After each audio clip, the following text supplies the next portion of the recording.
തിരുവനന്തപുരം കല്ലയത്തിനടുത്ത് പള്ളിമുക്കിൽ ജനിച്ചു വളർന്ന കൊർന്നല്യൂസ് എന്ന വ്യക്തി പിൽക്കാലത്ത് ഒരു ക്രൈസ്തവ മിഷണറിയായി മാറിയ സാക്ഷ്യമാണ് സാക്ഷ്യകൂടാരത്തിന്റെ ഇന്നത്തെ അധ്യായം.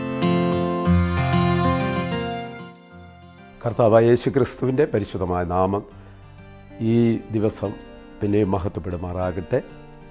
എൻ്റെ പേര് കൊർന്നല്യൂസ് ഇസഹാക്ക് തങ്കമ്മ ദമ്പതികളുടെ 12ാമത്തെ മകനായി ജനിച്ചു.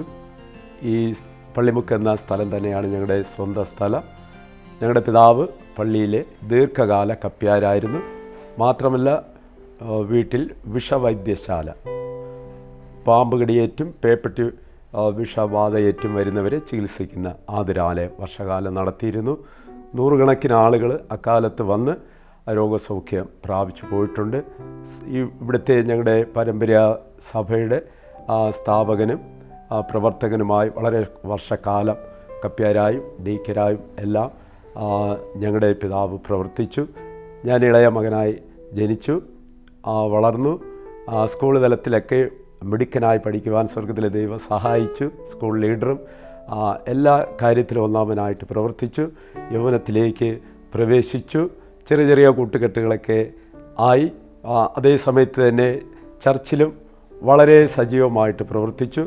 അല്പം കൂടി മുതിർന്നപ്പോൾ യുവജന സംഘടനയിൽ സൺഡേ സ്കൂള് തുടങ്ങിയ പ്രസ്ഥാനങ്ങളിലെല്ലാം അതിൻ്റെ നേർനിരയിലായി.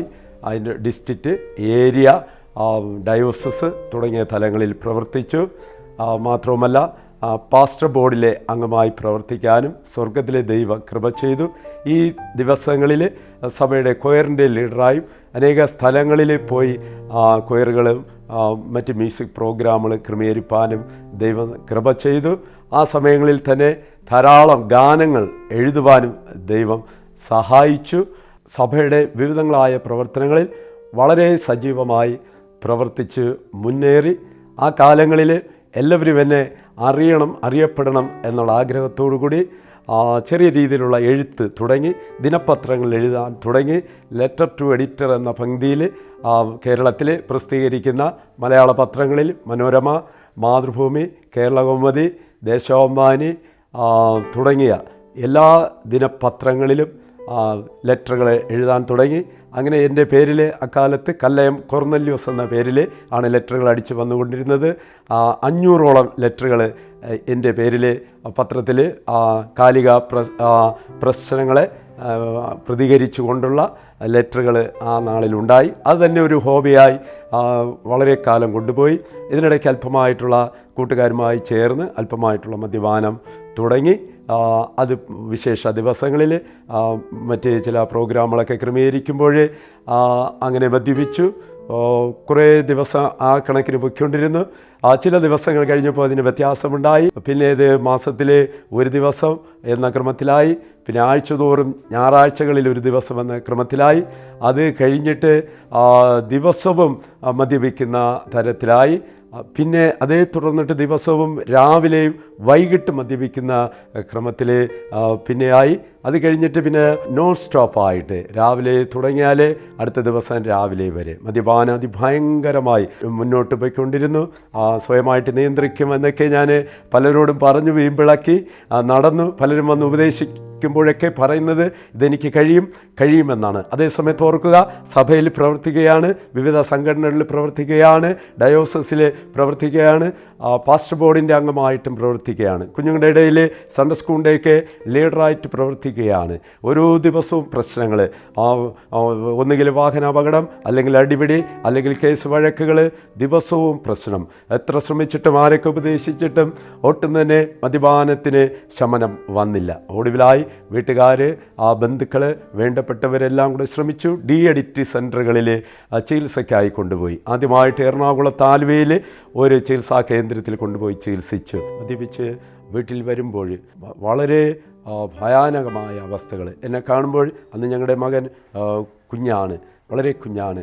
അവനിങ്ങനെ അലമാരയുടെ അകത്തും എൻ്റെ സൈഡിലും സ്ലാബുകളുടെ അടിയിലും ഓടി ഒളിക്കുന്ന അനുഭവം, ഭയവിഹ്വലനായിരുന്ന ആ ദിവസങ്ങൾ കാണുന്നവരെല്ലാം അങ്ങനെ തന്നെ കണ്ടുകൊണ്ടിരുന്നു. ആര് പറഞ്ഞാലും ഒന്നും കേൾക്കില്ല, ഒന്നും അനുസരിക്കില്ല. കാരണം എന്നോടൊപ്പം ഏത് കാര്യത്തിനും ഏത് സമയത്ത് വന്ന് എന്നെ സഹായിക്കാനായിട്ട് ഒരു കൂട്ടം ചെറുപ്പക്കാരുണ്ട്. അതിൻ്റെ ഒരു ധിക്കാരത്തിൽ മാത്രമല്ല, ഞങ്ങളുടെ ഫാമിലി ഇവിടുത്തെ മെജോറിറ്റിയുള്ള ഫാമിലിയാണ്. ഒത്തിരി കുടുംബങ്ങൾ, 12 പേര്, അതിൻ്റെ കുടുംബങ്ങൾ, അതിൻ്റെ അംഗങ്ങൾ, ചേട്ടന്മാരുടെ മക്കൾ, ചേച്ചിമാരുടെ മക്കൾ, സഹോദരങ്ങൾ, അങ്ങനെ ഒരു രീതിയിൽ വളർന്നു വന്നതുകൊണ്ട് ഇങ്ങോട്ട് കയറി ആരും ഒരു കാര്യത്തിനും വരാതെ ഇരിക്കുന്ന ഒരവസ്ഥ. അങ്ങനെ ഇരിക്കുമ്പോൾ എൻ്റെ തന്നെ ഇഷ്ടം തന്നെ ചെയ്തുകൊണ്ടിരുന്നു, എനിക്ക് തോന്നിയത് തന്നെ പ്രവർത്തിച്ചു കൊണ്ടിരുന്നു, ആര് പറഞ്ഞാലും കേൾക്കാതെ ആയി. അങ്ങനെ ഇരിക്കുന്ന അവസ്ഥ കൂടി ഇത്തരണത്തിൽ ഓർക്കുകയാണ്.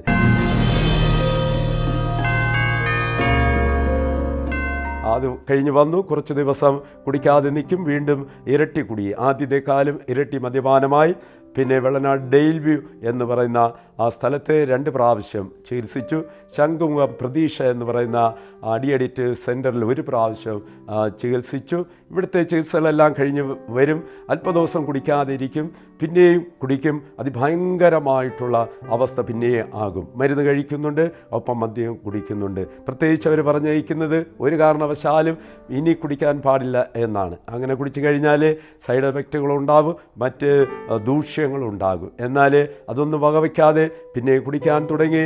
ആ സൈഡ് എഫക്റ്റുകൾ ഓരോന്നായിരുന്നു. മുഖമെല്ലാം വികൃതമാകാൻ തുടങ്ങി, പൊട്ടി ഒലിക്കാൻ തുടങ്ങി, കറുത്ത് കരുവാളിക്കാൻ തുടങ്ങി. വീട്ടിനകത്ത് തന്നെ 10-15 ദിവസം ആരും കാണണ്ട എന്ന് വിചാരിച്ച് അകത്ത് അടച്ചിരിക്കേണ്ട അവസ്ഥയിൽ ആ ദിവസങ്ങളിലായി. അതിനുശേഷം പിന്നെയും മദ്യപാനം പിന്നെയും അതിഭയങ്കരമായി കൂടിക്കൊണ്ടിരുന്നു.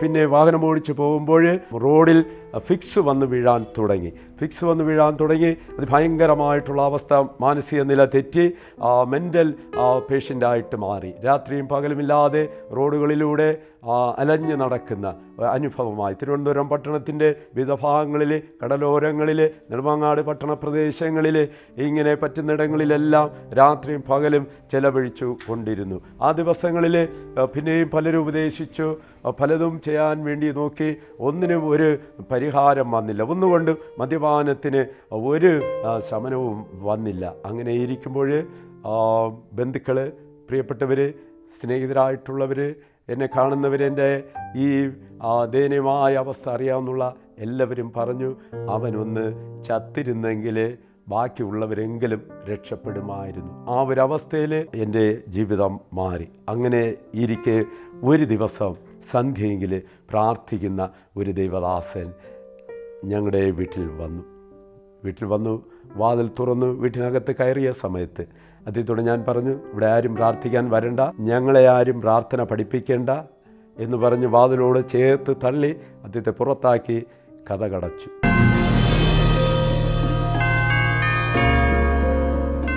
പിറ്റേ ആഴ്ചയിലും അതേ ദിവസം ആ ദേവദാസൻ ഞങ്ങളുടെ വീട്ടിൽ വന്നു, എനിക്ക് വേണ്ടി പ്രാർത്ഥിച്ചു. ഈ സമയങ്ങളിൽ തന്നെ സഭയായിട്ട്, കൂട്ടായ്മയായിട്ട്, ഭവനത്തിൽ കഴിയുന്നിടങ്ങളിലെല്ലാം കണ്ണുനീരോടെ ഉപവസിക്കുകയും പ്രാർത്ഥിക്കുകയും ചെയ്തുകൊണ്ടിരുന്നു. എൻ്റെ ഒരു വിടുതലിന് വേണ്ടി, സൗഖ്യത്തിന് വേണ്ടി, എന്നെ അറിയാവുന്നവർ, എന്നെ അറിഞ്ഞുകൂടാത്തവർ, ഈ പേര് കേൾക്കുന്നവർ എല്ലാം, എൻ്റെ അവസ്ഥ അറിയാവുന്ന എല്ലാവരും എനിക്ക് വേണ്ടി പ്രാർത്ഥിച്ചു കൊണ്ടിരുന്നു. ഈ ദേവദാസൻ വന്ന് പ്രാർത്ഥിച്ച് 2ാം പ്രാവശ്യം പ്രാർത്ഥിച്ച് കഴിഞ്ഞ സമയം മുതൽ വർഷകാലങ്ങളായി നിയന്ത്രിക്കാൻ പറ്റാതിരുന്ന ആ മദ്യപാനത്തിൻ്റെ ആ ഒരു അവസ്ഥ എനിക്ക് നിയന്ത്രണ വിധേയമാക്കാവുന്ന തരത്തിൽ സ്വർഗത്തിലെ ദൈവം മാറ്റി. അങ്ങനെ ചില ദിവസങ്ങൾ കഴിഞ്ഞപ്പോൾ തന്നെ പൂർണ്ണമായിട്ട് ദേവദാസൻ പിന്നെയും പ്രാർത്ഥിച്ചുകൊണ്ടിരുന്നു, അനേകർ പ്രാർത്ഥിച്ചുകൊണ്ടിരുന്നു. മദ്യപാനത്തിൽ നിന്നും വർഷങ്ങൾ നീണ്ട അതിഭയങ്കരമായ മദ്യപാനത്തിൽ നിന്നും പൂർണ്ണമായിട്ടൊരു വിടുതൽ സ്വർഗത്തിലെ ദൈവം തന്നു. അപ്പോൾ ഞങ്ങൾ സഹോദരങ്ങൾ, ബന്ധുക്കൾ എല്ലാവരും കൂടെ ഞങ്ങൾ ഇങ്ങനെ ഒരു തീരുമാനമെടുത്തു. ഇത്രയും ഭയങ്കര അവസ്ഥയിൽ നിന്നും ദൈവം അത്ഭുതകരമായിട്ട് ഒരു സൗഖ്യം തന്നതുകൊണ്ട് ആഴ്ചയിൽ ഒരു ദിവസം വൈകുന്നേരങ്ങളിൽ വേറിട്ടിരുന്ന് പ്രാർത്ഥിക്കണം. അങ്ങനെ ഞങ്ങളുടെ ബന്ധുക്കളും പ്രിയപ്പെട്ടവരും വീട്ടുകാരും സഹോദരങ്ങളും എല്ലാവരും ചേർന്ന് ഞങ്ങൾ ഒരു പ്രാർത്ഥന ആരംഭിച്ചു. അതിങ്ങനെ വർഷങ്ങൾ നീണ്ടു. നാളുകൾ പല നാളുകൾ ആ ആരാധന ഇങ്ങനെ എല്ലാ ദിവസവും തിങ്കളാഴ്ചകളിൽ നടത്തിക്കൊണ്ടിരുന്നു. ആദ്യം ചെറിയ വീടിനകത്തായിരുന്നു, പിന്നെ ചെറിയ ഷെഡ് പുറത്ത് ചെയ്തു, അവിടെ പ്രാർത്ഥന നടത്തിക്കൊണ്ടിരുന്നു. അത് പോരാതെ വന്നപ്പോൾ പിന്നെ ആ ഷെഡ് നീക്കി വലിയ ഷെഡ് പണിത് അതിനകത്ത് ആരാധന നടത്തിക്കൊണ്ടിരുന്നു. നൂറുകണക്കിന് ആളുകൾ ദേശത്തിൻ്റെ പല ഭാഗങ്ങളിൽ നിന്നും ആരാധന നടക്കുന്ന ദിവസങ്ങളിൽ വന്നുകൊണ്ടിരുന്നു.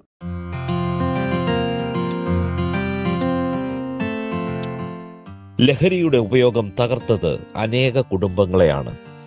എന്നാൽ പ്രാർത്ഥനയാൽ മദ്യപാന ശീലത്തിൽ നിന്നും വിടുതൽ ലഭിച്ച അനേക സാക്ഷ്യങ്ങൾ ഇന്നും അനേകരെ ക്രിസ്തുവിലേക്ക് ആകർഷിക്കുന്നു. തുടർന്ന് പ്രാർത്ഥനകൾ നടന്നു കൊണ്ടിരുന്നു. മദ്യപാനികളായി അതിഭയങ്കരമായി മദ്യപിക്കുന്ന എന്നെപ്പോലെയോ എന്നെക്കാളുമോ മദ്യപിച്ചിരുന്ന ചെറുപ്പക്കാരെല്ലാം ഞങ്ങളുടെ പ്രാർത്ഥന കൂട്ടത്തിൽ കൊണ്ടുവരും. അവർക്ക് വേണ്ടി പ്രാർത്ഥിക്കും. കർത്താവ് അത്ഭുത വിടുതൽ. അങ്ങനെ തന്നെ നിരവധി അതിഭയങ്കര മദ്യപാനികളായിരുന്നവർ ഇന്ന് മദ്യപാനത്തിൽ നിന്ന് ഒരു മരുന്നോ ഒരു ചികിത്സയോ ഇല്ലാതെ സൗഖ്യമായി ഞങ്ങളോടൊപ്പം ഉണ്ട്. അത് കഴിഞ്ഞ് ഓരോരോ രോഗികളെ കൊണ്ടുവന്നു അവർക്ക് വേണ്ടി പ്രാർത്ഥിക്കാൻ തുടങ്ങി. യൂട്രസ് സംബന്ധമായ രോഗങ്ങൾ, ക്യാൻസർ രോഗങ്ങൾ, കിഡ്നി രോഗങ്ങൾ, അങ്ങനെ പല വിധത്തിലുള്ള രോഗങ്ങൾ ബാധിച്ചവരെ കൊണ്ടുവന്ന് അവർക്ക് വേണ്ടി പ്രാർത്ഥിച്ചു. സ്വർഗത്തിലെ ദൈവം വലിയ അത്ഭുതങ്ങൾ ചെയ്യുന്നത് കണ്ണാലെ കാണാൻ കഴിഞ്ഞു. എന്നാൽ വർഷങ്ങൾക്ക് മുമ്പ് സഭയിലെ സജീവമായി പ്രവർത്തിക്കുന്ന സമയത്ത് ഇങ്ങനെയുള്ള പ്രാർത്ഥനകൾ കൈയടിക്കുന്നത്, ആരാധിക്കുന്നത്, ഉപവസിക്കുന്നത്, അത്ഭുത പ്രവൃത്തികൾ നടക്കുന്നത് ഒന്നും വിശ്വസിക്കാതെ വളർന്നു വന്ന ഒരു സാഹചര്യമായിരുന്നു. എന്നാൽ സ്വർഗത്തിലെ ദൈവം കണ്ണാലോ ഓരോ അത്ഭുതങ്ങൾ കാണിച്ച് തന്നപ്പോൾ കർത്താവിന് അധികം മഹത്വം കൊടുത്തു. പിന്നെയും ശുശ്രൂഷകൾ വളരെ ശക്തമായിട്ട് മുന്നോട്ട് കൊണ്ടുപോകാൻ ദൈവം ഇടയാക്കി. അങ്ങനെ ഓരോ ആഴ്ചകൾ പിന്നിടുമ്പോൾ, ഓരോ മാസങ്ങൾ പിന്നിടുമ്പോൾ കടന്നു വരുന്നവിടെ എണ്ണം വളരെ വർദ്ധിച്ചു കൊണ്ടിരുന്നു. കോവിഡിന് തൊട്ട് മുമ്പുള്ള സമയമാകുമ്പോൾ ഏകദേശം രാത്രി മീറ്റിങ്ങുകളിൽ 400ഓളം പേര് വന്ന് സംബന്ധിക്കുന്ന അനുഭവമുണ്ടായി. എല്ലാവരെയും ദൈവം വിടിവിച്ചു, അനുഗ്രഹിച്ചു. അങ്ങനെ ഇരിക്കുന്ന സമയത്താണ് കോവിഡ് വരുന്നത്. കോവിഡ് വന്നു, ആരാധനാലയങ്ങളെല്ലാം അടച്ചു, ഇവിടുത്തെ ആരാധനാലയവും പൂട്ടി. അതോടൊപ്പം തന്നെ പുതിയ ബിൽഡിങ്ങിൻ്റെ, പുതിയ ഹോളിൻ്റെ, സഭാ ഹോളിൻ്റെ പണികൾ തുടങ്ങി. ആ ദിവസങ്ങളിൽ എല്ലായിടവും ആരാധനാലയങ്ങൾ അടച്ചിരിക്കുന്ന സമയത്ത് സൺഡേകളിൽ ഞങ്ങളൊരു കൂട്ടം പേര് കുറച്ച് പേരായിട്ട് ഇരുന്ന് പ്രാർത്ഥിക്കാൻ തുടങ്ങി. അതൊരു ആരാധനയായി, ഒരു കൂട്ടായ്മയായി, ഞായറാഴ്ചകളിലെ രാവിലെയുള്ള ഒരു സഭാരാധനയായി സ്വർഗത്തിലെ ദൈവം മാറ്റിയിരിക്കുകയാണ്. ഇപ്പോൾ 100ഓളം പേര് വന്ന് ആരാധിക്കുന്ന ഞായറാഴ്ച ആരാധനയായി അത് രൂപാന്തരപ്പെട്ടു. തിങ്കളാഴ്ചകളിൽ രാത്രിയിൽ ധാരാളം പേര് വന്ന് ആരാധിക്കും, നൂറുകണക്കിന് പേര് വന്ന് ആരാധിക്കുന്ന ആരാധന സ്വർഗത്തിലെ ദൈവം പ്രദാനം ചെയ്തു.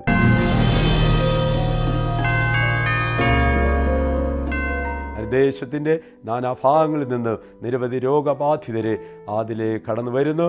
ആമേൻ, വന്ന് പ്രാർത്ഥിക്കുന്നു, സൗഖ്യമായി പോകുന്നു. ഈ ദിവസങ്ങളിൽ വിവിധങ്ങളായ പ്രവർത്തനങ്ങളുമായി ആമേൻ മുന്നോട്ട് നീങ്ങുവാൻ കർത്താവ് സഹായിക്കുന്നു. അടുത്ത ദിവസങ്ങളിൽ പരസ്യങ്ങൾ ഈയിടെ തുടങ്ങുവാൻ ദൈവം സഹായിച്ചു. എല്ലാ മാസവും ആദ്യത്തെ ശനിയാഴ്ചകളിൽ തിരഞ്ഞെടുക്കപ്പെടുന്ന സ്ഥലങ്ങളിൽ രാവിലെ 10 മണി മുതൽ ഉച്ചയ്ക്ക് 1 മണി വരെ ടീമായി പോയി ദൈവത്തിൻ്റെ മാറ്റമില്ലാത്ത വചനങ്ങൾ പ്രസംഗിക്കുവാൻ കർത്താവ് സഹായിക്കുന്നു. കർത്താവിന് വേണ്ടി നിൽക്കുവാൻ, പ്രയോജനപ്പെടുവാൻ സ്വർഗത്തിലെ ദൈവം സഹായിച്ച് കൊണ്ടിരിക്കുന്നു. എല്ലാ മഹത്വവും കർത്താവിന് അർപ്പിക്കുന്നു. എന്നെ കേൾക്കുന്ന പ്രിയപ്പെട്ടവരെ, നിങ്ങൾ കടഭാരത്താലോ, മാനസിക പ്രയാസങ്ങളാലോ, മദ്യപാനത്താലോ, ജീവിത ക്ലേശങ്ങളാലോ, വിവിധങ്ങളായ മാനസിക സംഘർഷങ്ങളാലോ നിങ്ങൾ പ്രയാസങ്ങൾ അനുഭവിക്കുന്നവരാണെങ്കിൽ, നിങ്ങൾ ഭാരപ്പെടുന്നവരാണെങ്കിൽ, സമാധാനമറ്റ ജീവിതം നയിക്കുന്നവരാണെങ്കിൽ യേശുവിൽ വിശ്വസിക്കുക. യേശുവിന് കഴിയാത്തതായി, പ്രാർത്ഥിച്ചാൽ കഴിയാത്തതായി, വിശ്വസിച്ചാൽ നടക്കാത്തതായി ഒരു കാര്യവുമില്ല. ദൈവത്തിൻ്റെ വചനം പറയുന്നല്ലോ, ദൈവത്തിന് ഒരു കാര്യവും അസാധ്യമല്ല. അത് മനുഷ്യർക്ക് അസാധ്യം, ദൈവത്തിന് അല്ലതാനും. ദൈവത്തിന് ഒരു കാര്യവും അസാധ്യമല്ല. ഞങ്ങളത് അനുഭവിക്കുന്നു, കുടുംബമായി അനുഭവിക്കുന്നു, ആ കൂട്ടായ്മയെ അനുഭവിക്കുന്നു. അതിന് ഞങ്ങൾ സാക്ഷികളാണ്. ദൈവം അത്ഭുതങ്ങളുടെ ദൈവമാണ്, കണിനീരൊപ്പുന്ന ദൈവം, നമ്മെ കൈവിടാത്ത കർത്താവ്, കരുണയുള്ള ദൈവം, നമ്മെ ചേർത്ത് പിടിക്കുന്നവൻ, മാറോട് അണയ്ക്കുന്നവൻ, നമ്മുടെ ആവശ്യമെന്ത് എന്നറിഞ്ഞ് നമുക്കായിട്ട് പ്രവർത്തിക്കുന്ന ഒരു കർത്താവ്. യേശുവിൽ വിശ്വസിച്ചാൽ, കർത്താവ് യേശുവിൽ വിശ്വസിക്കുക, എന്നാൽ നീയും നിൻ്റെ കുടുംബവും രക്ഷ പ്രാപിക്കും. ബൈബിൾ പറയുന്നു, യേശുവിനെ കർത്താവെന്ന് വായ് കൊണ്ട് ഏറ്റു പറയും, ദൈവം അവനെ മരിച്ചവരുടെ ഇടയിൽ നിന്നും ഉയർത്തെഴുന്നേൽപ്പിച്ചു എന്ന് ഹൃദയം കൊണ്ട് വിശ്വസിക്കുകയും ചെയ്താൽ നീ രക്ഷിക്കപ്പെടും. ഞങ്ങളെ രക്ഷിച്ച ദൈവം, എന്നെ രക്ഷിച്ച ദൈവം, അനേകരെ രക്ഷിച്ച ദൈവം, ആമേൻ. നിങ്ങളെയും രക്ഷിപ്പാൻ ശക്തൻ, മതിയായവൻ. ആ യേശുവിൽ ആശ്രയിക്കുക.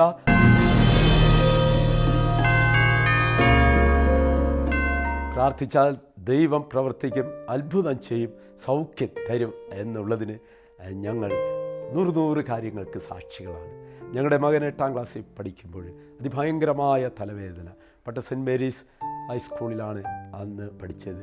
ആ സമയത്ത് സ്കൂളിൽ നിന്ന് ടീച്ചേഴ്സും മറ്റും വിളിച്ച് പറയും, സ്കൂളിൽ വന്ന് ശ്രദ്ധിക്കുന്നില്ല, കമിഴ്ന്നിരിക്കുന്നു, ഭയങ്കര തലവേദന എന്ന് പറയുന്നു.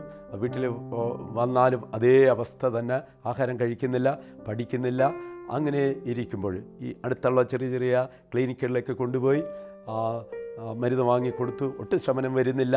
അടുത്തുള്ളവർ, ഞങ്ങളുടെ സഹോദരങ്ങൾ പലരും വന്നു പറഞ്ഞു, വിദഗ്ധ ചികിത്സ വേണം, ഏതെങ്കിലും വലിയ ആശുപത്രിയിൽ കൊണ്ടുപോയി കാണിക്കണം, അത്രയ്ക്ക് പ്രയാസം നേരിടുന്നു എന്ന് പറഞ്ഞ് പട്ടം SUT ഹോസ്പിറ്റലിലെ ഒരു ഡോക്ടറുടെ സേവനം ഞങ്ങൾ തേടി.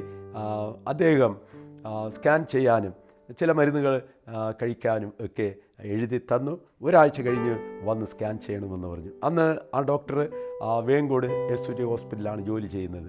അവിടുന്ന് ഞങ്ങൾ ഈ ചീട്ടുമായിട്ട് പട്ടം ലക്ഷ്മി മെഡിക്കൽസിൽ പോയാൽ ഈ മരുന്ന് കിട്ടൂ എന്ന് ഡോക്ടർ തന്നെ പറഞ്ഞു. വട്ടപ്പാറ, മണ്ണന്തല, നാലാഞ്ചിറ വഴി പട്ടം ലക്ഷ്മി മെഡിക്കൽസിൽ ഒരാഴ്ച അവന് കൊടുക്കാനുള്ള ടാബ്ലറ്റ് വാങ്ങാനായി വരുന്ന സമയത്ത് നാലാഞ്ചിറ കുരിശടിയിലെത്തിയപ്പോൾ ഞാൻ പറഞ്ഞു, ഇനി നമ്മൾ പട്ടത്തോട്ട് പോകുന്നില്ല, മെഡിക്കൽ സ്റ്റോറിൽ പോകുന്നില്ല, ഈ മരുന്ന് വാങ്ങുന്നില്ല, നേരെ വീട്ടിലേക്ക് പോകുന്നു എന്ന് പറഞ്ഞു. അങ്ങനെ ഞങ്ങൾ വണ്ടി തിരിച്ചു, നേരെ വീട്ടിൽ വന്നു. 3 പേരായിട്ട് ഞങ്ങൾ പായ് വിരിച്ചു, മുട്ടിന്മേൽ നിന്ന് സ്വർഗത്തിലെ ദൈവത്തോട് പ്രാർത്ഥിച്ചു. ആ ക്ഷണത്തിൽ തന്നെ കർത്താവ് മകനെ നാളുകളായി ബാധിച്ചിരുന്ന അതിഭയങ്കരമായ തലവേദനയിൽ നിന്നും പൂർണ്ണമായിട്ടുള്ള വിടുതൽ നൽകി. ഇന്ന് വരെ കർത്താവ് കൃപയാലെ ആമേൻ പാലിച്ചു വരുന്നു. ഞങ്ങൾ രോഗികളെ സന്ദർശിച്ച് പ്രാർത്ഥിപ്പാനായിട്ട് ഓരോരോ ഇടങ്ങളിൽ പോകുമ്പോൾ, മെഡിക്കൽ കോളേജിൽ പോയി ഒരു കിഡ്നി പേഷ്യൻറ്റിനെ നോക്കാനായി പോകുമ്പോൾ അതിനടുത്തായിട്ട് ആറ്റിങ്ങലിലെ സുഭാഷൻ എന്ന് പറയുന്ന ഒരു സഹോദരൻ അവിടെ കിഡ്നി രോഗബാധിതനായിട്ട് ഗൾഫിൽ നിന്നും ചികിത്സയ്ക്കായിട്ട് നാട്ടിലേക്ക് വന്നു. കൈകാലുകളെല്ലാം ഭയങ്കരമായിട്ട് വീർത്തു. താൻ അവിടെ കിടക്കുകയാണ്. ഞങ്ങൾ പ്രാർത്ഥിച്ച് മടങ്ങി. നേരം പുലർന്നപ്പോൾ ഫോൺ കോൾ വരുന്നു, ബ്രദറെ, ആ സഹോദരന് പരിപൂർണ സൗഖ്യം, നാളുകളായി ചികിത്സിച്ചിട്ട് ലഭിക്കാത്ത സൗഖ്യം. ആറ്റിങ്ങലാണ് അദ്ദേഹത്തിൻ്റെ നാട്. ചില ദിവസങ്ങൾ കഴിഞ്ഞപ്പോൾ 10-30ഓളം പേരടങ്ങുന്ന ഒരു ടീമുമായി ഞങ്ങളുടെ ആരാധനാലയത്തിൽ വന്ന് കർത്താവിനെ സാക്ഷിച്ചു പോയി. ഇന്നും അദ്ദേഹം ജീവിക്കുന്നു. അതുപോലെ ഒരു അടുത്തുള്ള ഒരു സഹോദരി ഉദരസംബന്ധമായ രോഗത്താൽ ഭാരപ്പെട്ടു. ആമേൻ. വളരെ ട്രീറ്റ് ചെയ്തു, സ്കാൻ ചെയ്തു. അതിൻ്റെ ഉദരത്തിലെ യൂട്രസിലെ മുഴയുടെ അവസ്ഥകളെല്ലാം സ്ക്രീനിൽ കണ്ടു. ഓപ്പറേഷന് വേണ്ടി തയ്യാറായിരിക്കുമ്പോൾ ആമേൻ ഞങ്ങൾ ആ സഹോദരിക്ക് വേണ്ടി പ്രാർത്ഥിച്ചു. ഇനി ഓപ്പറേഷന് പോകണ്ട എന്ന് പറഞ്ഞു. മറ്റടുത്ത് ചെന്ന് പരിശോധിക്കാൻ പറഞ്ഞു. പാളയം ജൂബിലി ഹോസ്പിറ്റലിൽ ചെന്ന് പരിശോധിച്ചു. പിറ്റേന്ന് രാവിലെ തന്നെ പരിശോധിച്ചു. കർത്താവ് അത്ഭുതം ചെയ്ത് ഒരു തരി പോലും ആ മുഴകളില്ലാതെ മാറി സൗഖ്യമായി ആ സഹോദരി ഇന്നും ഞങ്ങളുടെ വീട്ടിനടുത്ത് സുഖത്തോടെ ജീവിക്കുന്നു. കോവിഡ് കാലത്തൊരു അത്ഭുതം കർത്താവ് ചെയ്തു. കുഞ്ഞുങ്ങളില്ലാതെ ഇരിക്കുന്നവർക്ക് വേണ്ടി പ്രാർത്ഥിക്കുന്ന പ്രധാനമായിട്ടൊരു ശുശ്രൂഷ ഇവിടെയുണ്ട്. ആ പേരുകൾ തരും, ഞങ്ങൾ ഒരുമിച്ച് പ്രാർത്ഥിക്കും. ആമേൻ. കർത്താവ് അത്ഭുതം ചെയ്യും. ആമേൻ. അതിൽ സ്തോത്രം. ഇപ്പം തന്നെ ഞങ്ങൾക്ക് അങ്ങനെ 56 ദമ്പതികൾക്ക്, കുഞ്ഞുങ്ങളില്ലാത്ത ദമ്പതികൾക്ക് കർത്താവ് പൈതന്നെ നൽകി. കോവിഡ് കാലത്തൊരു സഹോദരി, ഒരു ഹൈന്ദവ സഹോദരി ഇതുവഴി പോകുമ്പോൾ അവന് ഞങ്ങളുടെ ഭവനത്തിൽ വരികയും ഇവിടെ പ്രാർത്ഥന നടക്കുന്ന കാര്യങ്ങൾ അറിയുകയും പറയും. ആ സഹോദരിക്ക് കുഞ്ഞുങ്ങളില്ലാതെ 7 വർഷക്കാലമായിരുന്നു.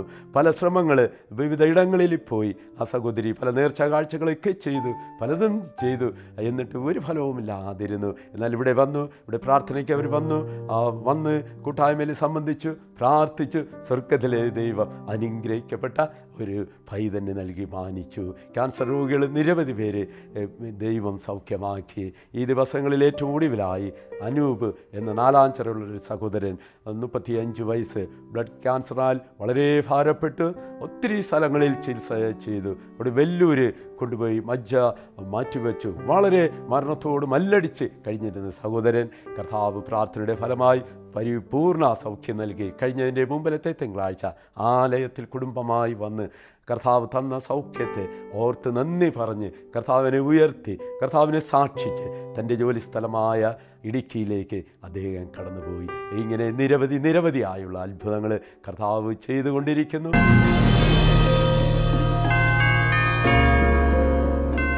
അങ്ങനെ ഒരു ദിവസം സഭയിലെ സൺഡേ സ്കൂളിലെ നേതൃത്വത്തിൽ ആയിരിക്കുന്ന സമയത്ത് കുഞ്ഞുങ്ങൾക്ക് പരീക്ഷ നടത്തണം. ഒരു ഗ്രൂപ്പുകാരെ ഒരുമിച്ച് ചേർത്ത് പരീക്ഷ നടത്തണം. അതിൻ്റെ ലീഡർ ഞാനാണ്. അതിൻ്റെ പിള്ളേർക്ക് പരീക്ഷ നടത്തുമ്പോൾ അതിൻ്റെ ക്വസ്റ്റ്യൻ പേപ്പറൊക്കെ ഇന്നത്തെ പോലെ DTP ഒന്നും അത്ര സജീവമല്ല. ഫോട്ടോ സ്റ്റാറ്റ് എടുക്കുകയാണ് പതിവ്. പേരിക്കട പോയി, എൻ്റെ 2 വീലറിൽ പേരിക്കട പോയി ഫോട്ടോ സ്റ്റാറ്റും എടുത്ത്, പരീക്ഷ ക്വസ്റ്റ്യൻ പേപ്പറിൻ്റെ ഫോട്ടോ സ്റ്റാറ്റും എടുത്ത് പേരിക്കട ജംഗ്ഷനിൽ വരുമ്പോൾ ഒരു ഓട്ടോറിക്ഷ ഞാൻ വന്ന വാഹനത്തിൽ ഇടിക്കുകയും എൻ്റെ 2 വീലറും ഞാനും റോഡിൽ വീഴുകയും ഒരു കിറ്റിൽ കൊണ്ടുവന്ന ഈ ചോദ്യപേപ്പർ പേരിക്കട ജംഗ്ഷനിൽ ഓട്ടോ സ്റ്റാൻഡ് മുമ്പിലായിട്ട് അത് അവിടെ ഇങ്ങനെ ചിതറിപ്പോവുകയും ചെയ്തു. ഒരു വൈകുന്നേരത്താണ് ഈ സംഭവം നടക്കുന്നത്. അപ്പോൾ അവിടെ കൂടി നിന്നവരും കണ്ടവരെല്ലാം കൂടെ ഓടി വന്നു. ഈ പേപ്പറുകളെല്ലാം വാരിക്കൂട്ടുവാനായിട്ട് സഹായിച്ചു. കൂട്ടത്തിലെ സഭയിലെ ഞങ്ങളുടെ സൺഡേ സ്കൂളിലെ കുട്ടികളുടെ രക്ഷിതാക്കളും അവിടെ ഉണ്ടായിരുന്നു. ഞാൻ പേപ്പറെല്ലാം വാരിക്കൂട്ടി വീട്ടിൽ വന്നു. രാവിലെ കുളിച്ച് റെഡിയായി നേരെ പള്ളിയിൽ പോവുകയാണ്. ആരാധന കഴിഞ്ഞു. പരീക്ഷ നടത്തുന്ന സമയമായി. 10-30ഓളം കുട്ടികൾ ഞങ്ങളുടെ ഈ ഗ്രൂപ്പിൽ വന്ന് ഇരുന്ന് പരീക്ഷ എഴുതേണ്ടതാണ്. ഞാൻ ക്വസ്റ്റ്യൻ പേപ്പറുമായിട്ട് അവിടെ ചെന്നിരിക്കുന്നു. ഒരു കുട്ടി പോലും പരീക്ഷയ്ക്ക് വരുന്നില്ല. കാരണം ഈ കുട്ടികളുടെ രക്ഷിതാക്കളിൽ ചിലർ കഴിഞ്ഞ ദിവസം രാത്രി മദ്യപിച്ച് പേരിക്കട വീണതും ഈ പരീക്ഷാ പേപ്പർ പേരിക്കട ജംഗ്ഷനിൽ ചിതറിയതും ഇവർ കണ്ടു. എല്ലാ കുട്ടികളെയും ഇക്കാര്യം അറിയിച്ചു. അവരാരും അന്നൊരു കുടിയൻ്റെ പരീക്ഷ വേണ്ട എന്ന് പറഞ്ഞ് അവിടെ അതിൽ പങ്കെടുത്തില്ല. ഇങ്ങനെ എത്ര അനുഭവങ്ങൾ. ഒടുവിൽ ചികിത്സകൾ പലതും ചെയ്തു. ആ മെൻ്റൽ ഹോസ്പിറ്റലിലെ ഡോക്ടറുടെ ഉപദേശം തേടി ചികിത്സ തേടി ഫിക്സ് വന്ന് വീഴാൻ തുടങ്ങി. ആ നേരവും ടാബ്ലറ്റുകൾ കണ്ടിന്യൂ ചെയ്ത് ഫിക്സിനുള്ള ടാബ്ലറ്റും അല്ലാതെ മദ്യപാനം നിർത്താനുള്ള ടാബ്ലറ്റുകൾ ഇതെല്ലാം കണ്ടിന്യൂ കഴിച്ചിട്ടും ഒരു ശമനം വരാതെ ഇരിക്കുമ്പോഴേ പിന്നെ ഇനി രക്ഷയ്ക്ക് ഒരേ ഒരു പോംവഴി എന്ന് ഞാൻ മനസ്സിൽ നിശ്ചയിച്ചു ഉറച്ചു. ആത്മഹത്യ മാത്രമാണ് ഇനി ഏക പോംവഴി എന്ന് ആ നാളിൽ ഞാൻ ഉറച്ചു. അങ്ങനെ അതിനു വേണ്ടിയുള്ള ഒത്തിരി ശ്രമങ്ങൾ നടത്തി. മരങ്ങളുടെ മണ്ടയിൽ കയറിട്ട് ചാകുക, കെട്ടിടങ്ങളുടെ മുകളിൽ കയറി താഴേക്ക് ചാകുക, ഹെവി വാഹനങ്ങളുടെ മുമ്പിൽ, ഞാൻ പോകുന്ന വാഹനങ്ങൾ ഇടിച്ച്, ലോറിയുടെയും ബസ്സിൻ്റെയും മുമ്പിൽ ഇടിച്ച് കയറി മരിക്കുക, വലിയ കടപ്പുറത്ത് പോയിട്ട് പാലത്തിൽ കയറി കടലിൽ ചാടി ചാവുക, ശംഖുമുഖത്ത് തീരത്ത് പോയിട്ട് കടലിൽ ചാടി ചാകുക, അരുവിക്കര ഇരുമ്പ ഭാഗത്ത് വാഹനമോടിച്ച് ആറ്റിലേക്ക് വണ്ടി ഇറക്കി ചാകുക, പോയിസണുകൾ കഴിച്ച് മരിക്കുക. ഇങ്ങനെ ഏതൊക്കെ രീതിയിൽ ചാകാൻ പറ്റുമോ, ആത്മഹത്യ ചെയ്യാൻ പറ്റുമോ, അതെല്ലാം ഓരോരോ പ്രാവശ്യങ്ങളും അതിനു വേണ്ടി ശ്രമിച്ചു കൊണ്ടിരുന്നു. എന്നാൽ എല്ലാം പരാജയം. സ്വർഗത്തിലെ കർത്താവിന് എന്നെക്കൊണ്ട് ആവശ്യമുണ്ടായിരുന്നത് കൊണ്ട്, കർത്താവ് മുന്നമേ എന്നെ കണ്ടിരുന്നത് കൊണ്ട്, അവനെന്നെ പേർ ചൊല്ലി വിളിച്ചിരുന്നത് കൊണ്ട്, ആമേൻ മകനായി എന്നെയും തിരഞ്ഞെടുത്തിരുന്നത് കൊണ്ട്, പ്രൈസ് ലോർഡ്, ആമേൻ. അന്ന് വന്ന ആ മഹാ ദുരന്തങ്ങളിൽ നിന്ന്, ആപത്തുകളിൽ നിന്ന്, വരാമായിരുന്ന ആ ആത്മഹത്യയിൽ നിന്ന്, സംഭവിക്കാമായിരുന്ന ആ മരണങ്ങളിൽ നിന്നെല്ലാം കർത്താവ് എന്നെ പരിപൂർണമായിട്ട് വിടുവിച്ചു, രക്ഷിച്ചു. ഇന്ന് ഈ വിധത്തിലെ ആരാധന ഒരുക്കുവാൻ ദേശത്ത് അനേകർക്ക് വേണ്ടി പ്രാർത്ഥിപ്പാൻ, അനേക ഇടങ്ങളിൽ കടന്നു ചെല്ലുവാൻ, അനേക രോഗികൾക്ക് വേണ്ടി പ്രാർത്ഥിക്കുവാൻ, ഭവനങ്ങളിൽ ആരാധനകൾ ഒരുക്കുവാൻ, ആശുപത്രികളിൽ കടന്നു ചെന്ന് പ്രാർത്ഥിക്കുവാൻ, പരസ്യ സ്ഥലങ്ങളിലേക്ക് കർത്താവിനെ ഉയർത്തുവാൻ സ്വർഗത്തിലെ ദൈവം സഹായിക്കുന്നു. കർത്താവ് നൽകുന്ന സന്തോഷമാണ് ഇന്ന് ഞങ്ങളുടെ സന്തോഷം. കർത്താവ് തരുന്ന സമാധാനമാണ് ഇന്ന് ഞങ്ങളുടെ സമാധാനം. കർത്താവ് തരുന്ന നന്മകളാണ് ഇന്ന് ഞങ്ങൾ കുടുംബമായിട്ട് അനുഭവിക്കുന്നത്. അനേകർ അതിന് പങ്കാളികളായി തീരുന്നു. അനേക ചെറുപ്പക്കാർ, അനേക കുടുംബങ്ങൾ ഞങ്ങളോടൊപ്പം ചേർന്ന് പ്രവർത്തിക്കുവാൻ സ്വർഗത്തിലെ ദൈവം സഹായിക്കുന്നു. പ്രാർത്ഥിച്ചും സഹായിച്ചും എല്ലാ പ്രവർത്തനങ്ങൾക്കും മുൻനിരയിൽ നിന്ന് ഒരു കൂട്ടം പേര് ഞങ്ങളുടെ സഭയിൽ ഞങ്ങൾക്ക് ആമേൻ എല്ലാ വിധത്തിലുള്ള പ്രോത്സാഹനവും നൽകി ഒരു കൂട്ടം പേര് ചേർന്ന് നിൽക്കുന്നു. എല്ലാവരെയും ദൈവം സമർത്ഥമായിട്ട് ധാരാളമായിട്ട് പിന്നെയും പിന്നെയും അനുഗ്രഹിക്കുമാറാകട്ടെ. യേശു എന്നെ അനുദിനം നടത്തിടും.